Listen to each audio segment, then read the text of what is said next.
오늘 보실 말씀은 구약 성경 366면에 사사기 4장 11절부터 24절 말씀까지를 제가 한 절 읽고 여러분들 한 절 읽고 교독하며 읽도록 하겠습니다. 사사기 4장 11절부터 24절 말씀까지입니다.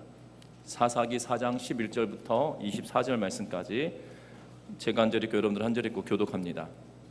모세의 장인 호밥의 자손 중 겐 사람 헤벨이 자기 족속을 떠나 게데스에 가까운 시아나님 상수리 나무 곁에 이르러 장막을 쳤더라.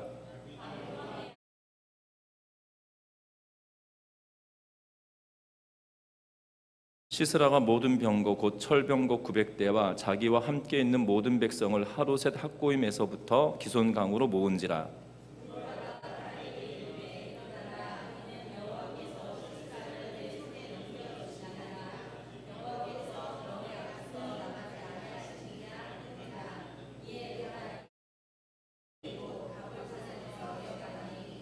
여호와께서 바락 앞에서 시스라와 그의 모든 병거와 그의 온 군대를 칼날로 혼란에 빠지게 하심에 시스라가 병거에서 내려 걸어서 도망한지라.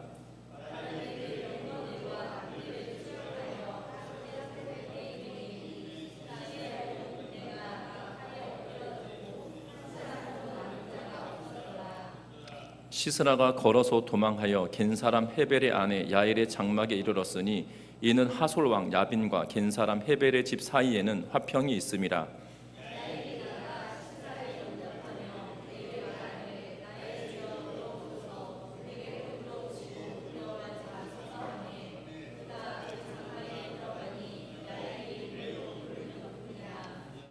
시스라가 그에게 말하되 청하노니 내게 물을 조금 마시게 하라. 내가 목이 마르다 하며 우유 부대를 열어 그에게 마시게 하고 그를 덮으니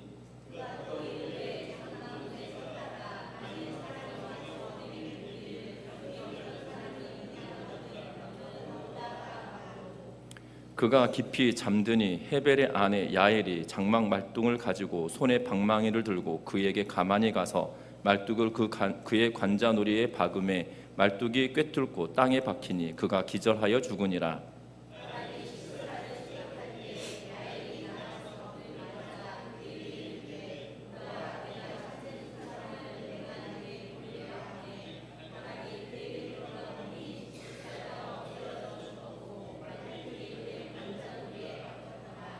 이와 같이 이날에 하나님이 가나안 왕 야빈을 이스라엘 자손 앞에 굴복하게 하신지라.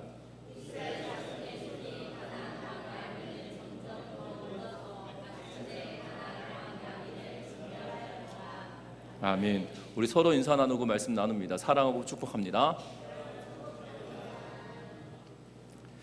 하나님의 일에서는 누가 진정으로 하나님이 주시는 영광을 얻는지를 보면 하나님께서 어떤 식으로 일하시는지를 우리가 알 수 있습니다. 누구를 자신의 일꾼으로 부르시는지를 또한 알 수가 있게 되는데요. 그의 영광이 얼마나 세속의 가치와 다른지를 알 때 우리는 하나님의 영광 받으시는 일에 참여할 수 있음을 알게 되어집니다. 특별히 오늘 성경은 이스라엘 백성들이 악을 행함으로 말미암아 하나님께서 하솔에 거하고 있는 가나안 왕 야빈의 손에 이스라엘 백성들을 20년 동안이나 고통받게 하셨음을 성경은 이야기하고 있는 것을 보게 되죠. 그리고 나서 하나님께서 하나님의 사람 드보라를 통하여 이스라엘 백성들을 구원하기로 결정하시고 그들을 하나님께서 구원하시기로 하고 계시는 것을 보게 됩니다. 하나님의 말씀을 따라 바락이라고 하는 그러한 장군을 부르고 그리고 그 바락은 드보라의 말에 의지하여서 이 전쟁에 참여하기로 합니다. 그런데 하나님께 이 드보라에게 말하죠.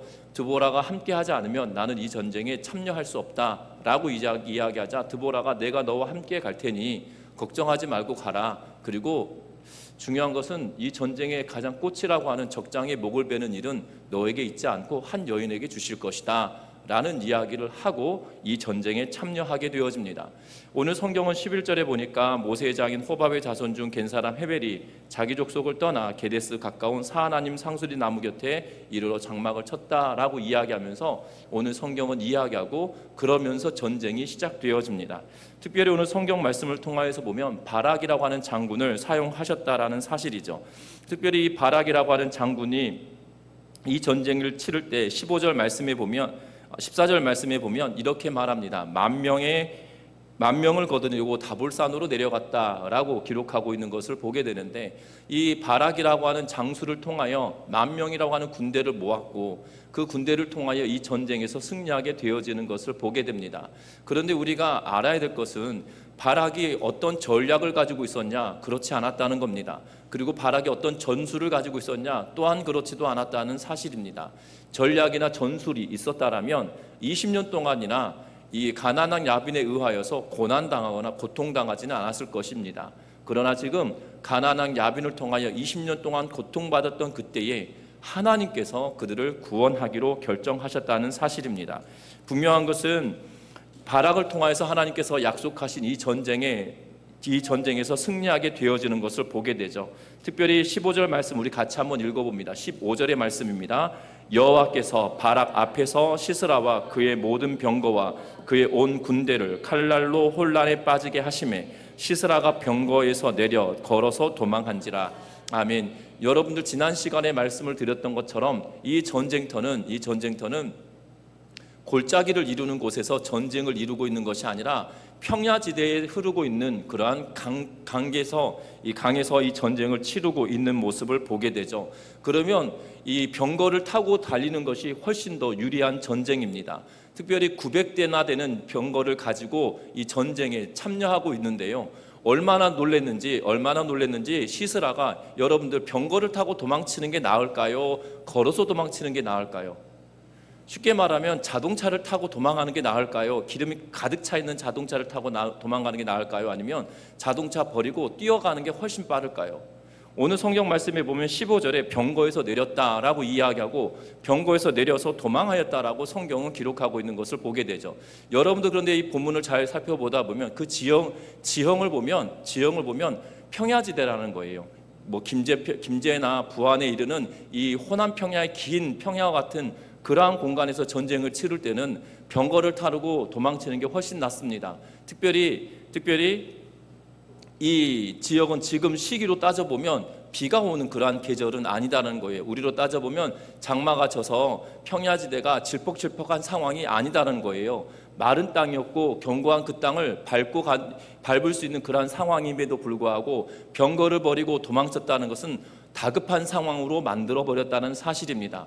그런데 중요한 것은 우리가 읽었던 15절에 보니까 여호와께서 바락 앞에서 라고 기록하고 있다는 거예요.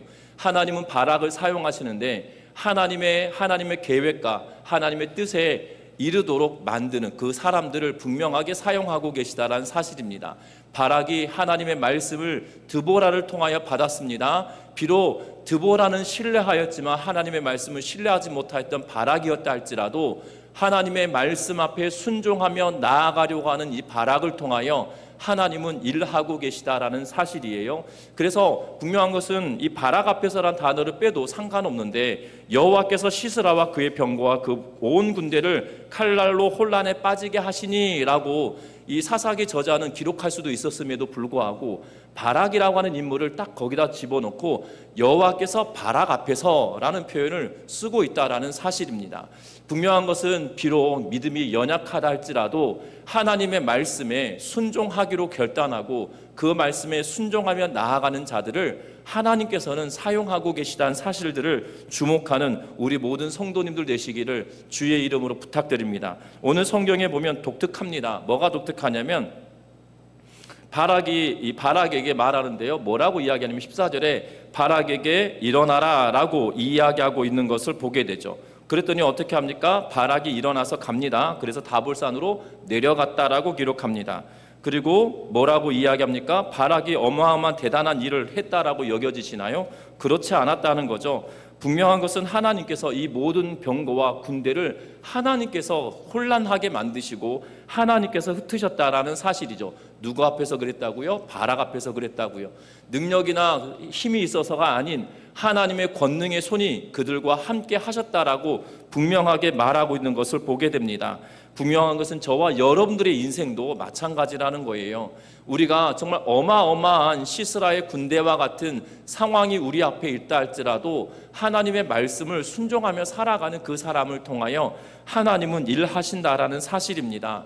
하나님께서 일하실 그때에 저와 여러분들이 하나님께 사용되어지는 믿음의 성도님들 되시기를 주의 이름으로 부탁드립니다. 특별히 이 시기는 건기였기 때문에 강바닥도 마를 만한 그러한 시기였다라고 말합니다. 그런데 그럼에도 불구하고 이 전쟁에서 시스라가 패할 수밖에 없었던 이유는 하나님의 손이 누구와 함께 하신다고요? 이스라엘 백성들과 함께 하셨기에, 바락과 함께 하셨기에 이 승리가 가능했다는 사실입니다. 오늘 성경에 보면 전장에서 가장 위대한 일들을 기록하고 있는 것이 17절부터 시작하여서 22절의 말씀일 것입니다. 왜 이 말씀이 중요하냐면 여러분들 전쟁에 관한 이야기가 12절부터 시작하여서 24절 말씀까지 기록되어져 있지 않습니까? 12절부터 시작하여서 24절 말씀까지 기록되어져 있는 게 전쟁에 관한 이야기인데 그 중에 17절부터 시작하여서 24절 말씀까지 이 본문 전체의 절반 이상을 누구에게 할애하고 있습니까? 야엘이라고 하는 여인에게 할애하고 있어요.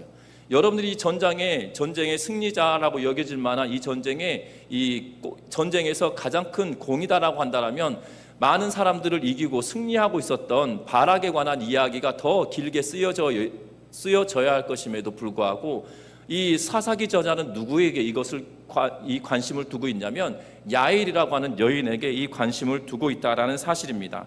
특별히 이 야엘은 어떠한 사람입니까? 오늘 17절 말씀에 보니까 이렇게 기록하고 있습니다. 겐 사람 헤벨의 아내 야엘이다라고 기록하고 있다는 거죠.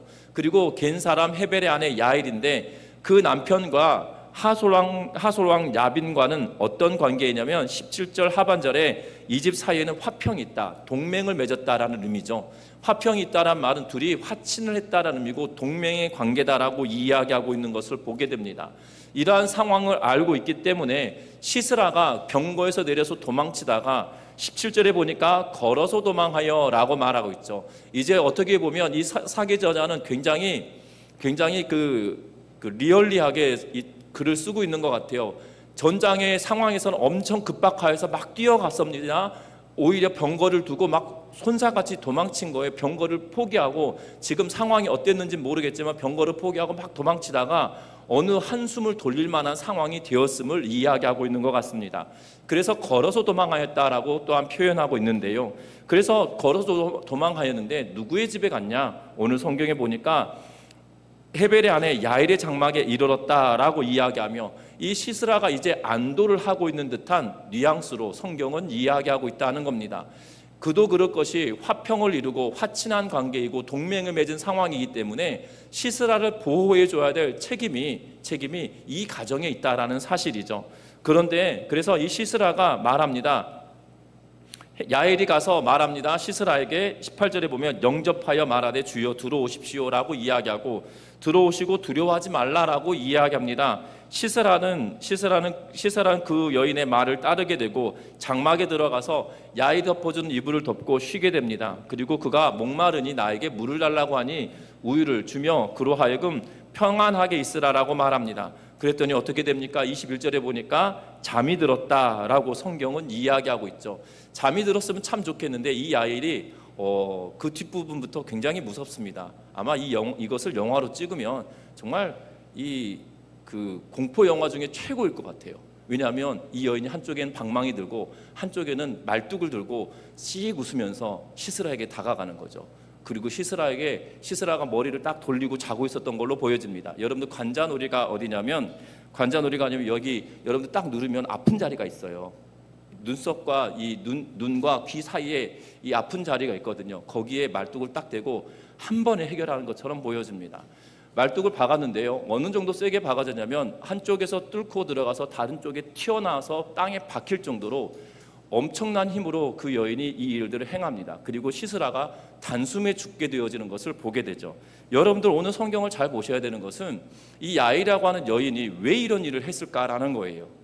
그리고 17절 말씀에 보면 화평이 있었다라고 분명하게 이야기하고 동맹관계다라고 이야기하는데 이 여인은 동맹의 관계를 깨는 행위를 왜 했을까라는 거에 우리는 관심을 가져야 된다는 사실입니다. 오늘 이 본문 11절에 보면 모세의 장인 호밥의 자손 중 겐 사람 헤벨이 그의 족속을 떠나서 게데스 가까운 사하나님 상수리 나무 곁에 머물게 되었다라고 말하죠. 모세를 통하여 이스라엘 백성들 가운데 들어왔던 이들이 누구냐면 겐 사람, 다시 말하면 이디안 백성 가운데 이 장인인 미디안과 더불어 들어왔던 사람들을 말합니다. 다시 말하면 모세와 더불어 혈연 관계에 있었던 겐 사람, 야이로의 가족들이라는 의미예요. 다시 말하면 어떻게 보면 동맹 관계보다 이 11절 말씀을 먼저 두고 있는 것은 이 동맹 관계보다 혈맹, 어떻게 보면 믿음으로 맺어져 있는 그 상황을 다시 한번 강조하고 있는 것처럼 성경은 이야기하고 있다는 거죠. 이 11절의 말씀을 17절 바로 앞에다가 두어도 상관없습니다. 아니면 17절 뒤에 둔다 하더라도 문제가 될 건 아님에도 불구하고 이 문장을 딱 떼서 앞으로 당겨왔다는 것은 이것이 중요하다라는 복선을 깔고 있다라는 사실이죠. 분명한 것은 이 야엘이 알고 있다는 거예요. 뭘 알고 있냐면 우선순위가 뭔지를 분명하게 알고 있다라는 사실입니다. 하나님의 말씀 앞에 살아가는 사람들은 우선순위를 잘 정해야 된다는 사실이에요. 우리가 신앙생활 해가면 우선순위에서 신앙생활의 우선순위가 밀려나기 시작하면 하나님이 우리의 우선순위에 2순위가 되고 3순위가 되고 4순위가 되어지기 시작하면 우리의 신앙생활은 삐걱대기 십상이다라는 사실입니다.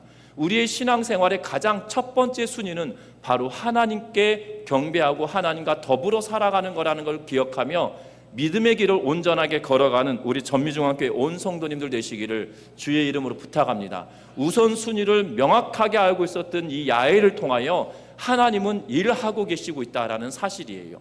여인이기 때문에 고대 사회에서 여인은 중요한 역할을 하지 않습니다. 그런데 이 역할을 이 여인에게 주신 것은 바로 하나님과의 관계에서 우선순위가 어떻게 결정되었는지 그 우선순위에 따라 행하고 있는 이 여인에게 귀한 사역을 허락해 주셨다는 것을 우리는 주목해야 할 겁니다.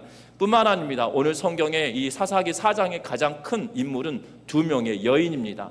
특별히 드보라라고 하는 여인과 이 야엘이라고 하는 여인인데요, 이 두 여인은 고대 사회로 따져보면 고대 사회에서 본다라면 이 두 여인이 이런 큰 일들을 해낼 수 있는 상황이 되어지지 않습니다. 그러나 이 두 여인의 특징이 뭡니까? 하나님의 말씀을 받드는 자, 수종드는 자의 역할을 하는 드보라, 그리고 하나님이 가장 우선순위에 있는 여인 야엘, 이 두 여인을 통하여 하나님은 하나님의 약속과 계획을 성취하시고 이루어 가고 계시다는 사실이죠. 저와 여러분들의 신앙의 여정도 똑같습니다.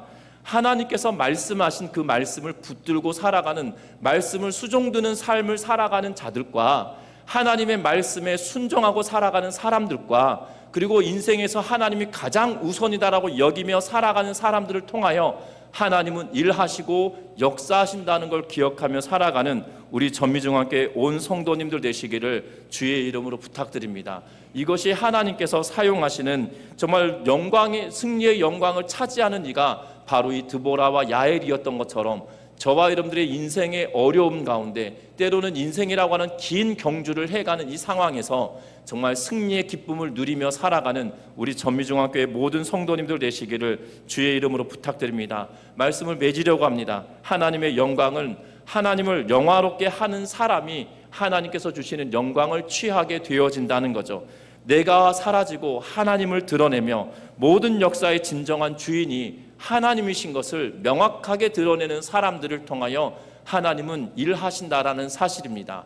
그 하나님을 명확하게 드러내는 사람들은 바로 하나님의 말씀을 수종들고 하나님의 말씀에 순종하며, 그리고 하나님을 가장 우선순위에 두고 살아가는 사람들이라는 것을 기억하면서 저와 여러분들이 하나님을 무겁게 여기며 살아가는, 그래서 하나님의 말씀을 무겁게 여기며 살아감으로 말미암아 하나님께서 주시는 은혜가 무겁게 돌아오는 은혜를 경험하는 믿음의 성도들 되셔서 인생의 무게에 하나님의 도우심으로 이 인생의 무게를 넉넉하게 이기는 우리 모든 성도님들 되시기를 주의 이름으로 부탁드립니다. 이 시간 찬양하시겠습니다.